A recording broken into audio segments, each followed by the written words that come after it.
12 апреля вся страна отмечает День космонавтики. В Накаево также проходит ряд торжественных мероприятий, приуроченных этому событию. Одна из таких проходит на городской площади Татарстан. Давайте узнаем у азнакаевских ребят, мечтают ли они сегодня о космосе и как они воплощают свои мечты в реальность. Чтобы воплотить космическую мечту азнакаевских ребят в реальность, сотрудниками Центра детского творчества была подготовлена обширная познавательно-развлекательная программа. Участники проходили интеллектуальный квест, где пробовали себя в роли космонавтов и ученых.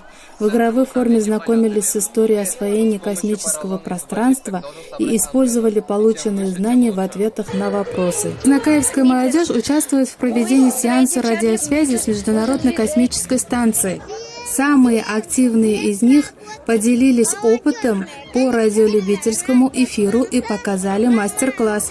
4 Павел, очень много радиосвязи провел.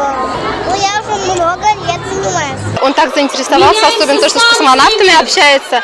Осенью приезжал настоящий космонавт Сергей Рыжиков. Лично с ним общался. Это было просто обалденно. И говорит, что когда вырастет, станет инженером и будет строить космические корабли и спутники. Но космонавтом не хочет быть. Космонавт номер 1 Юрий